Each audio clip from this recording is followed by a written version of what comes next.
Hello, everybody. Welcome back to Travel Light. And this is the first time I'm seeing you this year. So happy 2024.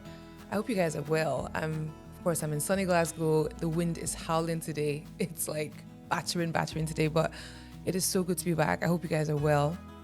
First of all, I want to say sorry. I want to say my sincere apologies for being MIA. I have been, how do you put it, hibernating over the past few weeks. And I guess we're going to be talking about that today. Hope you guys are good. And I have to say, I have missed you. I hope you've missed me, your best friend. But yeah, do you know, it's funny. Before Christmas, I was training at the gym. I love to lift weights. Best thing ever, by the way. And I bumped into my old trainer, actually. And he was just kind of talking to me about just catching up on life and see how things have been going with me. And I was like, yeah, I started this podcast. He's like, yeah, I saw that on your social media. I'm like, yeah, totally. He said, how many episodes have you done? I was like, 3 or something like that. And he said, do you know what? Why don't you get to episode 9 and we can talk after that? I was like, sure. I mean, that's easy, right? Duh, 9 episodes. And he's like, there's apparently a statistic that if you're able to hit beyond 9 episodes, then you're in the top 1% of podcasters on the planet. I haven't actually checked that out, but I do trust him, so I don't think he was lying to me. But after that conversation, I was like, oh my gosh, I need to hit 9 episodes and push past that barrier. And yeah, so that's been on my mind. And so funny, since Christmas, and that taking that break off kind of thing, I have been thinking about that statistic. My husband knew about that statistic because I told him, and he's been like, when are you gonna get back to Travel Light? I was like, soon. I'm not feeling well. I'm not feeling great. Blah blah blah. Anyway, all that to say, I'm back, and it is really good to see you. I'm just praying 2024 is just a year of more self-discovery, and I'll say this, get God discovery, finding out who we are in him and exploring this adventure called life. I hope you guys had a good festive period as well. I'll kind of give you I'll catch you up. It's been an interesting time. So before the Christmas break, so basically November was fine. I was working and doing what I do and doing church stuff and work stuff and doing Travel Light and doing some music and things. But December got really crazy. For whatever reason, I had left all my goals till the last quarter of the year. Okay, now I know the reason why. I was procrastinating because I had allowed perfectionism to completely overwhelm me. And I kept thinking, until things are perfect, until things are right, I don't think I can move, which is always a lie from the enemy, by the way. But anyway, I just thought, you know what, it's fine. November, December, I'm going to push it. I'm going to go all in. And at the beginning of December or middle of December, I had planned on going to Nigeria anyway for Christmas, for holiday. So I was like, it's fine. I'll push myself. And then by December, I'll have my time to chill and I can have a well-earned break and I will not feel guilty about it. I'm going to get fed by mom and just enjoy myself. So anyway, so November came and it was getting busy at work, usual stuff, some patients being challenging, some sort of work, politicky things that I really don't have any time for, to be honest. And funny enough, normally work stuff doesn't bug me, but for some reason, I was coming home thinking about work stuff. And I have been blessed actually that since my training as a junior doctor, I just kind of decided, look, when I get home, I am not taking work with me. I'm going to have a line and kind of switch off and enjoy the different segments that make up my life, if you know what I mean. But for some reason, I was bringing work home. I was kind of moaning to my husband thinking, oh, this coworker did this coworker did that. And I'm thinking, I mean, I wasn't thinking then, but it was just unusual for me, if I should say so myself. But anyway, in the run up to Christmas and in the last weeks of November, I had gigs upon gigs. So I have said this before, I think, but of course, I'm a psychiatrist working in the NHS. I'm doing this podcast. But one of probably my biggest passions actually is singing. I've sung forever. And it's one of those things where I am also trying to pursue and explore where God's taken me and things like that. So kind of middle of the year, 2023, summer, autumn, I wasn't really doing much. I've been kind of trying to create. I say kind of because I haven't been doing it in the most proactive way possible. But I thought, you know what? Christmas time is going to get busier. And, I was blessed with so many opportunities to sing. I love Christmas anyway. It is the best time of the year, as I said, in 2023. And I had gigs almost no, in fact, every weekend I had a gig. I had Christmas concert here. I had songs to learn, but I was so buzzed. I was like, this is amazing. I got to sing with this ministry called Origin at Usher Hall, which was fantastic. If you know Edinburgh, Usher Hall is like Usher Hall, and that event, which is annual, is just tends to be highlights of the season for me. So that was great. And then I had this other gig to sing here, there, and there. And yeah, I think in retrospect, I really was running on empty. What was I thinking? In the midst of all that too, I was trying to get Travel Light off as well. I'm trying to get consistent and get to the 9-episode pinnacle or 9-episode threshold. And it was just really, really difficult. My team in quotes, which includes my Johnny. Shout out to you, Johnny. Thank you for all your help with this. And my husband, who like helps with the cinematography and things, or should I say the set. They were like, so where's your next episode? I'm like, yeah, totally. I've got an episode planned. Yeah, totes. And I'm going to do it on such and such day, blah, blah, blah. And every time the day came, every time that schedule or that time I scheduled in my diary came up, I just didn't have strength. I was so tired because the night before I would have had a gig and I was so tired and I had to go to work, all that kind of stuff. And I just felt like I was running out of time consistently. Just there was never enough time. And it's so funny. My husband was telling me that, weeks after he was thinking, he was watching me. He said he was watching me in that period in, as he said, shock and awe. Because he was like, what is she doing? She's crazy. But at the same time, he's like, wow, she's really doing this, just kind of doing it. Johnny also thought I was crazy, my friend. But anyway, had all the amazing gigs. So the Usher Hall gig, had a gig with another church. It was just really fun / like working on autopilot craziness. The day I'm heading to Nigeria for the airport was rushed. My flight was in the afternoon. Honestly, I felt like taking time. Anything could happen at any moment, but we have to get there because in Nigeria, I also had a concert to sing at the Black Tie event. So looking forward to that as well. But I was thinking, what, after the Black Tie event, which is going to be the highlight of my year, I can then relax. So anyway, I remember I got to the airport, rushing, usual stuff, checked in, layover, all that kind of stuff, go to Nigeria. And when I got there, I still had stuff to hand over. I'm like, oh my God, I still have to send emails to people. It was just crazy. So I literally had one day in between arriving in Nigeria and having the concert. And it was just mad.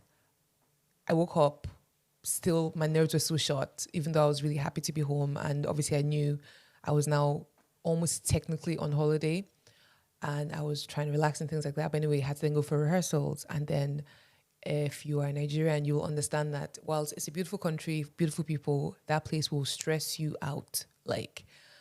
Anyway, so I had the concert and had the rehearsal. Then the following day, we had the concert and it was just crazy. You get there and it's supposed to start I think it was supposed to start at 6 or by 4. There was no sound check yet. And it was just mad. If you're a musician, no, I take that back. Not that there wasn't any sound check. The sound hadn't even been set up. Mics, nothing. But we had a full orchestra. We had a full choir and solo singers as well. It was just insane. And I remember thinking, okay, let's go speak to the sound guy. Let's figure out. Anyway, all that to say, even in the beginning of my, in quote, holiday, it was just stressful. I mean, everything worked out fine eventually, but my goodness. So anyway, had a concert, wonderful, spend time with family.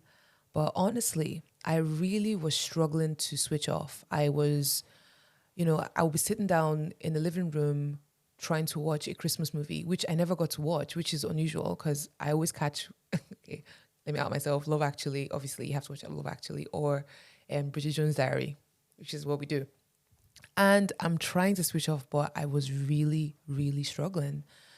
I was thinking, oh my goodness, I have to post content for Travel Light. I have to, oh my goodness, is that email I forgot to send for work? Let me make sure I've given it to my colleague to sort it out, blah, blah, blah. So for the first week-ish of my holiday, I was on edge, really. I mean, outwardly, I looked okay. I wasn't looking like I was freaking out, watching me, but I was really, really struggling to relax. And in fact, I was really restless. And before I went on holiday, because it'd been so busy, I was like, when we get to Nigeria, we're going to have time to really decompress, spend time with the Lord, spend time and just building back intimacy again and just letting him take my burdens so that I can get back to my happy place with him. And every time I thought about spending time with God, I would feel it wasn't pressure. It felt like, oh, another thing I need to do. It felt like something else on my list. And it just was horrible. It was giving me, as I say, low-key anxiety. It was just a very stressful time. Then at the same time, I'm thinking, oh my goodness, I haven't been eating properly because I've been working like a maniac. And my mom's like, oh no, you're too skinny. Let's get you eating more. And I'm thinking, oh my goodness, I'm getting weight because I haven't been eating well. I'm trying to, stop her. And then she's buying me food. Oh, it was just mad. Anyway, so as I'm trying to do all these things, funny enough, the harder work was trying to relax. I'm thinking about the podcast and I'm thinking, oh my goodness, I've started a podcast and where's it going? Lord, you told me to start this and it's not going anywhere. I'm thinking, am I doing enough? I've not done enough reels for Instagram. I've not done enough shorts for YouTube, social media posts. So I'm trying to make up for, in quote, lost time, in Nigeria and trying to do these things while I'm supposed to be relaxing, trying to learn how to work new apps and things like that. And actually things that should have taken me 5 minutes whilst I was there, taking hours at point because whilst I'm working, trying to get these things off the ground, I'm like, but I should be relaxing. So I'm at the same time trying to watch a television show, kidding myself that I'm relaxing at the same time. So yeah. And the other thing as well that I found I was doing was, I mean, to be fair, when you're going to Nigeria, if you're Nigerian, you get this. Like it can get a lot because you're not there for months at a time and then there's so many people to see. And okay, no shade to my family and Nigerian friends and things like that, but you go home and say, what did you bring for me? I'm like, myself. So anyway, for the last few years, I've just learned, I'm not going to tell people I'm coming. I'm just going to show up. And then if I get to see you, I get to see you. But this time around, I really didn't want to see anyone. I would kind of hold up in the room, kind of working, but not working and watching TV, but not really taking the stuff in. Anyway, the idea of spending time with people was, I just thought was just way too much energy. And I'm on holiday. Like I can do what I want, can't I? But anyway, at the end of the holiday, so by the end of it all, I did manage to relax. I managed to get some things off that made me feel like I had accomplished something and that I hadn't been a complete loser and done nothing productive during my said holiday. So by Christmas Eve or Christmas Eve, I was like, okay, we're good. We can relax and chill. Rather than cooking this year, which is what we normally do at Christmas, like food was going to be made, which is nice. And I can chill and relax. And yeah, I finally got into the groove. And I think it was in the lead up to Christmas Eve, I managed to sit down and took my journal and spent time with Jesus and offloaded a bit. And I was like, wow, this is what I've needed this entire time and I haven't done it. It really wasn't Netflix or doing more things. Hint, hint.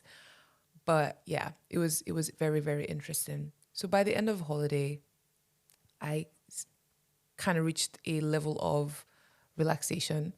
And then on the day I was leaving, ended up having a fallout with my parents, which was fun.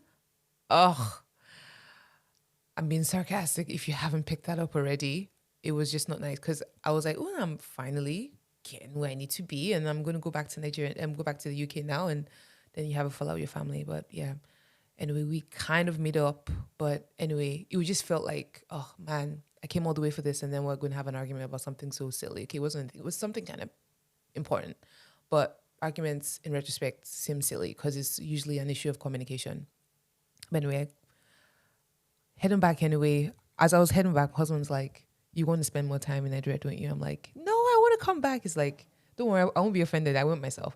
I won't be offended." I was like, "I mean, no, I mean." Anyway, he's like, "Well, I wish you could because you could tell that by the end of the holiday, I was definitely much more settled, and that restlessness wasn't quite evident anymore, and I was quite relaxed and things like that." But anyway, I came back to Glasgow, got up to work. I was feeling, oh, this is great. Nothing bugs me anymore. This is fantastic. And 2 days later, I feel sick. I'm like, wow, this is just fantastic, isn't it? Yeah, I felt really, really ill. I haven't felt that unwell since COVID era when I had the Omicron strain. But yeah, I was really, really, I was feverish, and in fact, I was running fevers, really bad muscle aches and all that kind of stuff. I'm really grateful. I've enjoyed good health for pretty much all my life. So it's when I'm ill, I'm like, what's going on here? But it just felt so unfair. I've come back feeling good. Now I'm being somehow punished with ill health. But anyway, I then recovered, and since then I have been honestly so worried that I'm going to get back to that place of like chaos and feeling like there was not enough time and I wasn't doing enough and all that kind of stuff. So I've been escape.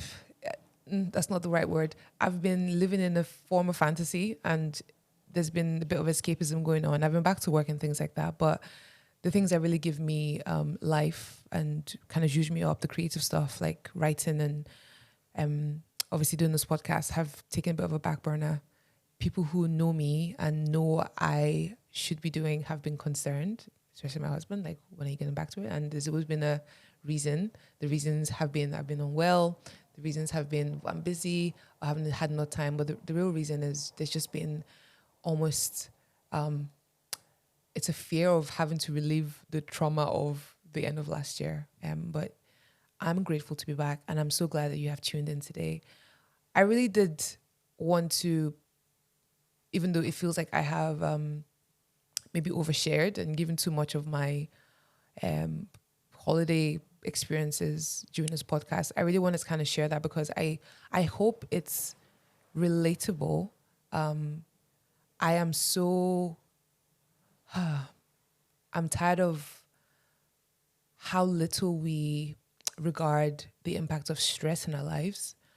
It's been my experience that, especially when you come from a culture where it's very much about performing and doing well and attaining, a lot of the time your soul and body do take a backseat. And I know this is what Travel Light is about, is trying to figure out how we are constantly holding all these things in, the word isn't balance, but equal significance, whilst we are pursuing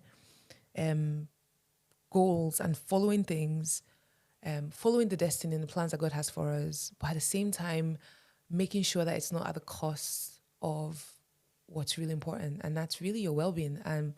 And in my case, I guess the most important thing, sorry, not in my case, everyone's case, is a relationship with the Lord that is always alive and always moving forward and always burning.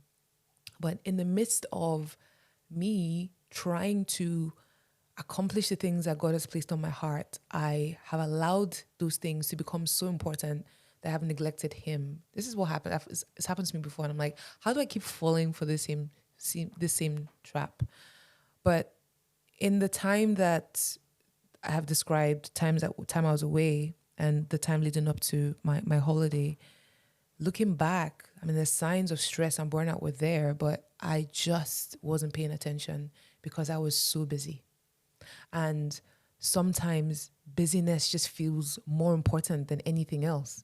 This idea that I need to make the most of time. I need to prove myself. I need to show that everything God's put inside of me has been worth it, which sounds holy, but actually is quite yucky when you think about it. In the time leading up to the holiday, and certainly whilst I was there, I definitely was hypersensitive because I was maybe too concerned about what was going on at work. Interpersonal issues that normally wouldn't bug me because, frankly, it just really doesn't most of the time. It just became, I was ruminating on, I'm thinking about it, and I'm like, oh, she did this, she did that. I'm like, normally I wouldn't care. There was definitely a lot of numbing. I have to say, living on autopilot. A lot of the things that happened during that period, whilst I have a memory of them cognitively, emotionally, I don't know that I remember a lot. How excited was I in those times? How present was I? How much gratitude did I have in those moments? Even in the time in Usher Hall, being able to share my gift and hopefully bless people. Like, did I enjoy it? Was I there? Was it was it one that I will remember forever in a real, like, authentic way? The all the other gigs I had as well, how much did I really enjoy when actually God wants us to enjoy the journey with Him, even when it's hard? I was definitely busy. I mean, one might say most of it wasn't my fault because I have to work. I still have to take care of business in church. I still have to mentor people. I still have to create content. Did I really have to pack my calendar? And if I'm being honest, I think a part of me did maybe want to punish myself for having not followed through on the things I had said I was going to do by, say, the middle of last year. And it's like, okay, we have to make it worth it. But was it worth it? And in fact, I don't know if anyone can relate to this, but sometimes when we're busy and excessively busy, I might add, there's almost a sense of pride. Oh, wow, I'm so busy. What have you been up to today? Have you seen what I've been doing? I have been working so hard. What have you been doing, loser? But I pushed everything to the end of the year, and I really was trying to make it all happen, which is really not my job. Definitely was restless. If I wasn't thinking about what I needed to do, I was very hyped. I was like, oh my gosh, okay, next thing, next thing, next thing. And I mean, it's fine, but it's not fine, is it? And I have to say, a lot of last year, a lot of the end of last year was marked by a lot of isolation. And the excuse that I would give myself is I have things to do. So can you, like, not be in my space because I have work to do? Whereas actually God's called us for community and He wants us to be, like, living and doing life together. And a big sign that I really wasn't doing well was the lack of care of my body. I mean, no, I haven't shared this before, but I really love all things fitness, and I'm all about that stuff. I love to lift, as I mentioned earlier. I'm always looking for ways to push myself and those kinds of things. But last year was not great for that. But by the end of last year, it was especially bad. I normally would, have a certain amount of protein I'll be aiming for a day, maybe carbs and fats. Wow, couldn't get that out. But I think it's good to also aim for whole foods and things like that. But end of last year, I really wasn't thinking that. It was just, what is going to keep me awake? I am so tired that I just need to feed myself something so I don't fall asleep. That's how bad it was. Like, because sometimes I get 5 hours, and I mean, 5 hours isn't that bad. Is it? No, I don't think that's great, by the way, especially if you're training hard and things like that. So I was still pushing myself going to the gym, trying to maintain some sort of routine, but I really wasn't taking care of my body. My sleep was all over the shop. Really wasn't drinking enough water. It just was not enough time, not enough space, not enough me.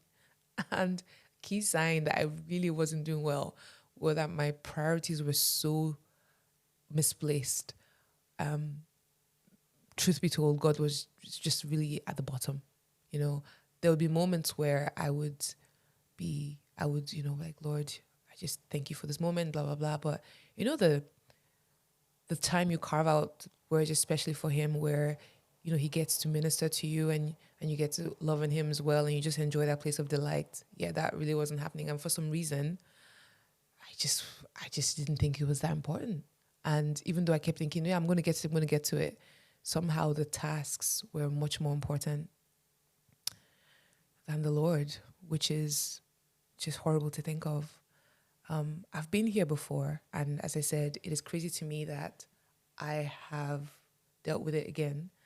And if you've dealt with that before, I'm saying this to myself too. Don't beat yourself up. That is really the challenge. How we do life and go after the things God has asked us to. Take care of the things that He's placed in our hands to steward, but at the same time, allowing Him in so that He is the center of it all and that we're not running on empty, but really take the words that He said to heart, where He says, without me, you can do nothing, which is such a heavy word. Without Him, we can do absolutely nothing. Wow. Since I've been back, I have, again, been in this escapee, veggie mode. But thank God I've had the grace to sit down and allow myself to be still and spend time with God. And my goodness, just one session, I would call it a session, of just sitting down with Him and pouring out my heart to Him in a genuine way, sharing with Him my disappointments and my fears, just took so much weight off. Why did it take so much weight off? Because He wants it. He wants it. He wants the real stuff. Not the, oh, I've got it all together. I'm going to move. But the real stuff where you're struggling as well. I was sharing with one of my mentees the other day. Yeah, I guess we often think of God in the mountain seasons, when things are going really well. It's easy to come and give a testimony when you've had your miracle and things like that. But in the valley, where we are so struggling, where we're not sure, where we are so burnt out, where we have nothing to give anymore, I would propose that that's when our relationship with Him is probably more important, where He gets to show Himself in a way that no one else can. Ever present, help in time of trouble. So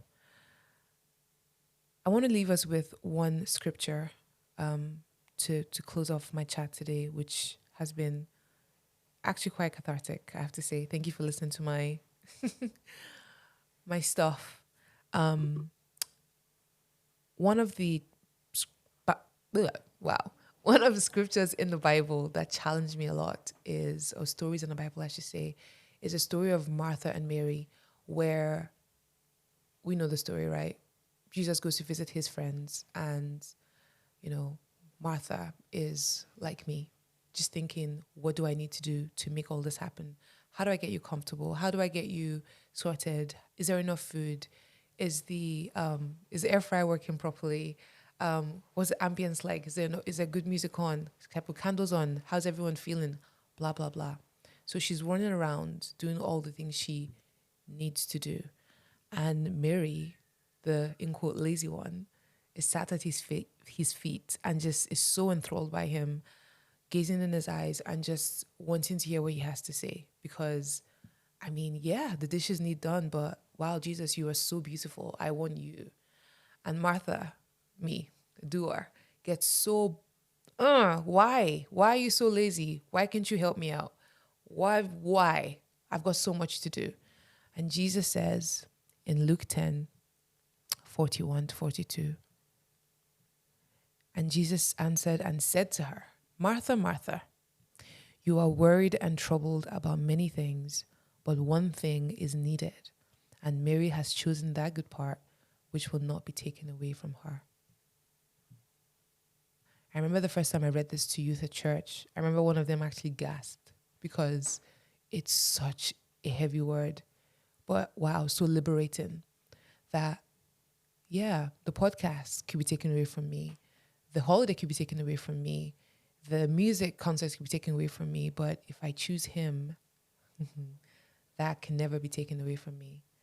So in 2021,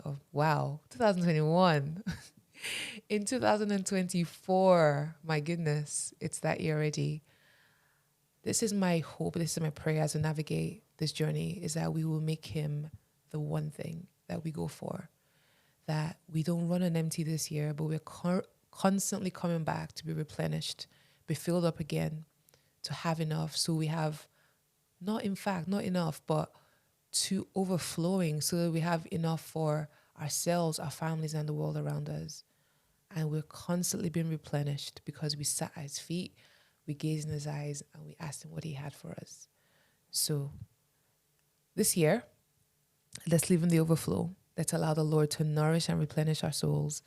Let's live from a place of abundance so that we have more than enough to give to whatever we've been called to do. So 2024, we are ready for you because Jesus is ready for you. Thank you so much for joining in, guys. And in the next few weeks, we'll be chatting more about this, I will call it an epidemic of hurry and stress and burnout. Let's talk about how we navigate this together. And I want to hear your stories. Is this something I resonated with you today, the chat I've had? What's helped you get through it? What's helped you come back to a place of presence and being alive and being in the moment with the Lord?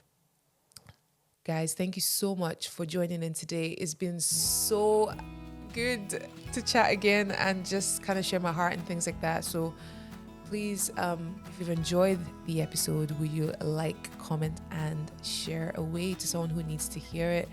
I just release hope over you and peace and just excitement for what's to come. 2024 is going to be an amazing year, come what way. Oh, come what may. Have an amazing week, and till I see you again, continue to travel light. See you later.